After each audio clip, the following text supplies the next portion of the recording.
I thought you said she was dead. That was her sister, the Wicked Witch of the East. This is the Wicked Witch of the West. Bienvenue sur Watch Mojo. Aujourd'hui, nous répondons à des questions sur le cinéma. Let the stormy clouds chase everyone from the place. Numéro 10. Dans Pulp Fiction, toutes les horloges sont réglées sur 4h20. Quentin Tarantino s'y connaît en histoire du cinéma et ses films sont une mine d'or de références sympathiques.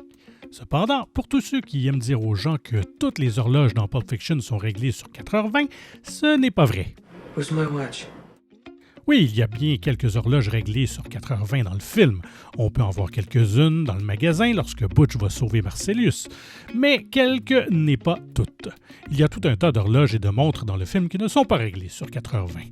Comme la montre du capitaine Coons. Vous savez, celle qu'il a cachée où le soleil ne brille pas. This watch was on your daddy's wrist when he was shot down at Hanoi. Numéro 9. Braveheart n'a pas été tourné en 3 semaines. Une rumeur prétend que Mel Gibson n'a mis que 3 semaines à tourner Braveheart. Si c'était vrai, je serais plus que stupéfait. You all right? You look a wee bit shaky. Je serais plus enclin à croire qu'il a fallu 3 semaines pour filmer une seule de ces incroyables séquences de bataille.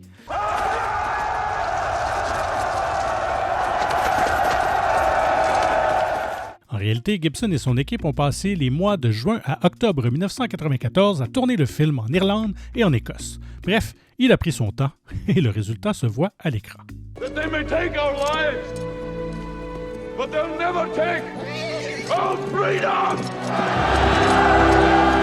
Numéro 8. David Ayer n'a eu que 2 semaines pour écrire le scénario de Suicide Squad. Quiconque a vu le film de 2016 pourrait croire que le scénario a été écrit rapidement, mais la rumeur des 2 semaines n'est tout simplement pas vraie. It's taken some work, but I finally have them. The worst of the worst. C'est ce qu'affirme la personne la mieux placée pour le savoir, le scénariste-réalisateur David Ayer lui-même. À cette fausse affirmation, Ayer a répondu, et je cite, « Le scénario en 2 semaines, c'est de la foutaise. » Seriously, what the hell's wrong with you people? We're bad guys. It's what we do. C'est aussi le mot que beaucoup utiliseraient pour décrire le scénario et le film lui-même, mais bon, je ne veux pas m'éloigner du sujet. I love this guy. Numéro 7. La canette de bière dans la peau de John Malkovich. Il faut rendre hommage à celui qui a créé le faux commentaire du réalisateur. Si je n'étais pas mieux informé, je pourrais croire que c'est Spike Jonze qui raconte comment un figurant s'est saoulé sur le plateau, a jeté la canette de bière sur Malkovich et qu'il l'a gardé dans le film parce que c'était génial. Hey Malkovich, think fast! Mais la vérité, c'est que la scène était très scénarisée, un fait que John Malkovich lui-même a confirmé dans de multiples entrevues pour tenter de réfuter la rumeur. No! Ce qui est vrai, en revanche, c'est que le type qui a lancé la canette a frappé Malkovich de plein fouet à l'arrière de la tête, l'a fait en une seule prise. Ça, c'est une véritable anecdote cinématographique. It's my head, Schwartz! It's my head! Numéro 6. La pluie dans Chantons sous la pluie était du lait.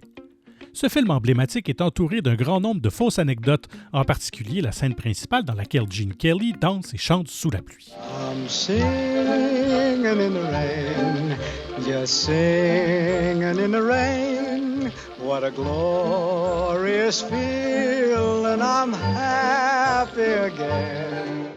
Certains prétendent que Kelly a filmé toute la séquence en une seule prise, mais la vérité est qu'il lui a fallu 2 ou 3 jours. Et puis, il y a cette anecdote encore plus bizarre qui veut que la pluie de la scène ait été mélangée à du lait pour qu'elle apparaisse mieux à la caméra. Come on with the rain, I've a smile on my face. La vérité, c'est que la mesure qu'ils ont prise pour que la pluie apparaisse à l'écran n'est pas du lait, mais bien un éclairage à contre-jour. Dancing and singing in the rain. Numéro 5. Blanche-Neige est le tout premier film d'animation. Il faut ici analyser un peu la question pour y répondre correctement. Voyez-vous, même si cela peut sembler un peu technique, Blanche-Neige et les 7 nains de Walt Disney est le premier long-métrage d'animation sur cellulloïd jamais réalisé. And I've been tricked. Ce n'est pas le premier film d'animation de l'histoire. Cet honneur revient à un film allemand de 1926 intitulé « Les aventures du prince Ahmed », qui a été produit en utilisant une technique d'animation de silhouette. En fait, Prince Ahmed est le plus ancien film d'animation encore existant, car 2 films réalisés avant en Argentine ont été perdus. I'm surprised. Numéro 4, Jenny est morte du sida dans Forrest Gump. Spoiler alerts. Il est indéniable que le décès de Jenny à la fin du film est déchirant. Ce que l'on peut nier, c'est que son décès est définitivement dû au virus du sida. You died on a Saturday morning. Winston Groom, l'auteur du roman sur lequel le film est basé, a déclaré que le virus qui a emporté Jenny était celui de l'hépatite C. Il convient toutefois de noter que le scénariste Eric Roth a admis que, dans le film, ils avaient l'intention d'en faire le sida. Forrest, I'm sick. Il n'en reste pas moins que le virus n'est jamais mentionné dans le film. Lorsque l'on a demandé au réalisateur Robert Zemeckis s'il s'agissait du sida, il a répondu « Cela aurait pu être le cas, mais ça n'a pas d'importance. » Numéro 3, Heath Ledger a improvisé la scène de l'explosion dans The Dark Knight.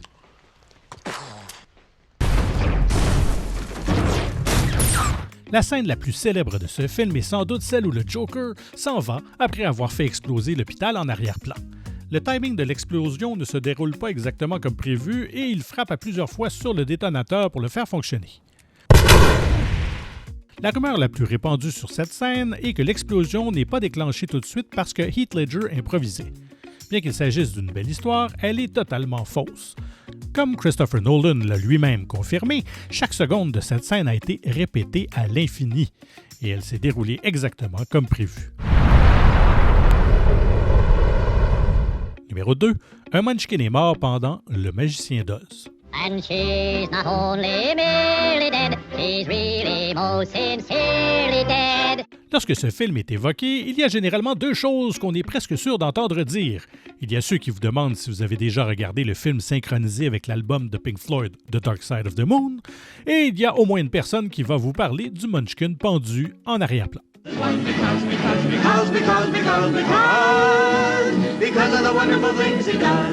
Bien qu'il soit assez cool de regarder le film synchronisé avec l'album de Pink Floyd, vous pouvez être assuré que vous n'apercevrez aucun vrai cadavre à l'écran. Il s'agit en fait de la silhouette d'un oiseau sur le plateau que l'on peut voir de façon plus évidente dans la version télévisée de 1980.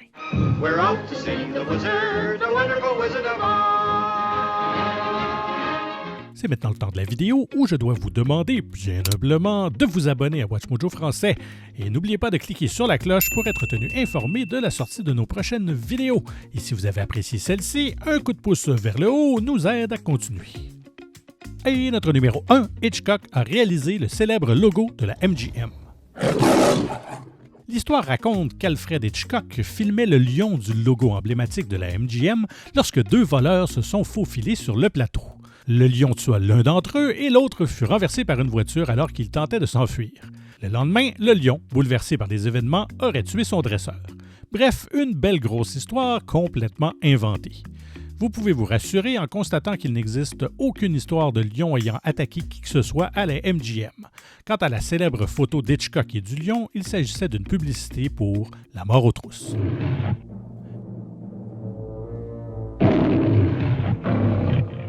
Quelle est votre anecdote cinématographique préférée? Faites-nous le savoir dans les commentaires. Can't check smartphones during trivia, it's against the rules. Okay, I'm turning it off. Vous avez apprécié cette vidéo? N'hésitez surtout pas à regarder une autre de nos nombreuses et excellentes productions. Merci et à très bientôt.